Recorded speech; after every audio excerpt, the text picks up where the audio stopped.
start with the opening statement from Coach and then open up for questions. Yeah, well, ended up being a solid win.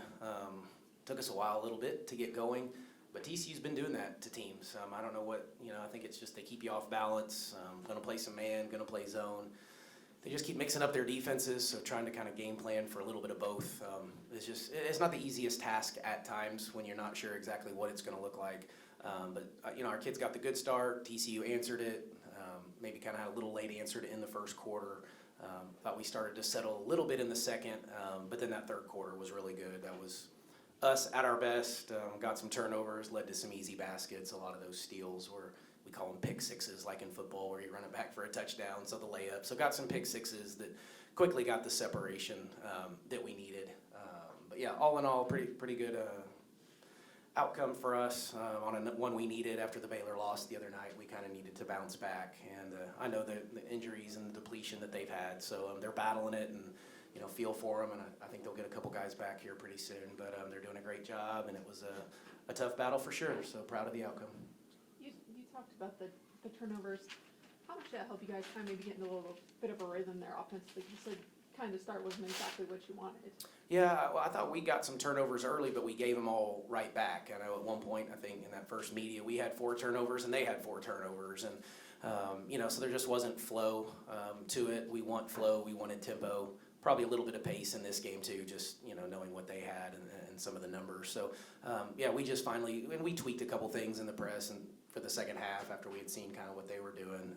But really our kids just made plays, yeah, and it was the difference, yeah, no doubt. Those were some easy buckets that, like I said, got some separation in the score, because it went from, whatever it was at half to 18, 19, 20, they're pretty quick, and then we were able to just kind of keep them at bay. Coach Mike Salter, writing for the Dominion Post. So what was it like to be back in the Metroplex here for you to come back? Yeah, I've been on this campus a lot. My brother actually went to school here and played soccer at TCU, so I was over here visiting him a ton back in the day, and been over here watching football games and all sorts of stuff. And I've been in here twice as a coach, once as an assistant, once as a head coach when I was at SFA, but they were redoing Scholmeyer, so we played over at the volleyball place, and that didn't go so well. So my first time to win in here, so that felt good. But yeah, got some family friends, some people from the SFA days are here as well, so had a good little contingent. But my parents still live here. My brother lives in Dallas, so good to have them. What do you miss the most about Texas? The Mexican food and barbecue, without question. So yeah, definitely miss that. Of course, family from a little bit, but they can get up there quite a bit as well. But yeah, Mexican food and barbecue I miss tremendously. What about like you guys have a really tough stretch with, I guess it's OU, Kansas State, and Baylor again. So it's like getting those 3. How important was it to get a solid win tonight? Yeah, and we just played Baylor too, so it's 4 out of 5 here. So we knew this was the gauntlet, this was the stretch that we need to find a way to get through, and we just need to pick off somebody. We need to get another ranked win, which we had one earlier against Penn State, but OU will come in ranked now on Saturday, and then I hadn't thought too much past that one, but I know what's coming for sure. But we'll have to put our full attention to Oklahoma, who's leading the Big 12 at the moment. So we'll get prepared, and they'll have our full attention. And I know that you guys are having pink out in Morgantown. They had it here tonight. How important, special is that for you? Yeah, no, it's always special, and women's basketball in particular, and the KYAL Fund, and man, I don't know how much money they're raising now, but it's a tremendous amount, and we'll honor our survivors, on Saturday as well. I wasn't sure. I think they maybe did something. I heard them clapping for some people over there, maybe one of the timeouts. So, yeah, special opportunity for us. And I always say real men wear pink, so I got no problem wearing the pink shoes today, and we'll put on the pink at our place on Saturday. But, yeah, very special. And then you left your starters in there for a long time. How come you did that? No, I don't know about that.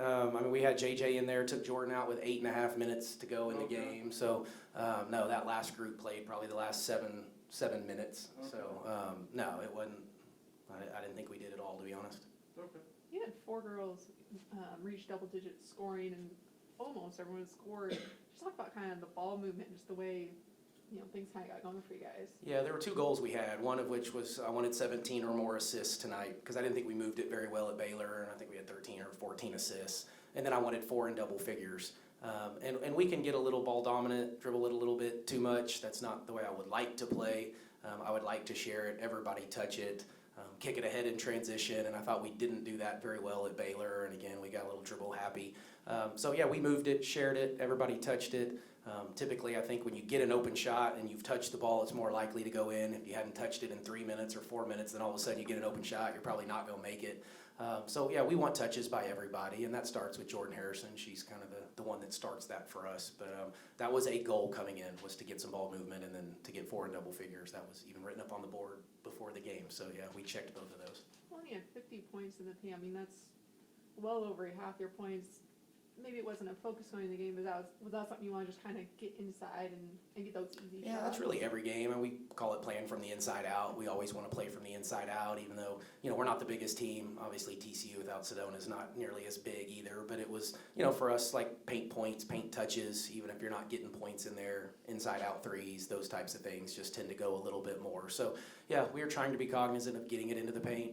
Again, at Baylor, we settled for way too many, shots outside of the paint that weren't threes. And so analytically, those people don't like that. They want layups and threes. So, just trying to be cognizant of getting the ball to the rim, and typically good things happen. We just have to do it differently a little bit. We don't have the big back-to-basket dominant necessarily post player either, so we have to do it a little bit differently. And then can you touch on your defense? Y'all did pretty well, and also finishing the night with 16 steals. Yeah, we lead the country in steals, or somewhere in there, first, second, or third, something like that. Turnovers 4, so that's a little bit of who we are. That is our identity. Again, I thought we had some early. We just gave them all right back, and then we finally got into that third quarter, and that's what we can do. We can go on a 9-0 run, or 10-0 run, or 11-0 run pretty quickly, and, if we're up 4 or 5, it can turn to 15, and it just feels like maybe we punched you a little bit, and then it gives us enough separation to finish. Does that give you a lot of confidence as a coach to know that your team can come back when needed? Yeah, and we haven't been down a ton, a lot. Obviously at Baylor we were for the majority of the night, and we didn't come back. But I've said all year, we have a very even keel temperament about our team. They don't really get too high, they don't get too low. There's times at practice I just whoa, where is our energy? This is the most boring practice I've ever seen. But they respond, and so I've kind of just chilled a little bit as a coach and become a little less animated with this group because they weren't responding to it. And that's kind of been fun in a way. I've never had a team quite as chill as this group. But every time somebody makes a run, it doesn't seem to bother us. If we're making a run, we stay pretty, like I said, even keel as well. But yeah, they've been a really fun group to coach. Thanks, everyone. Okay, thank you all. Appreciate it.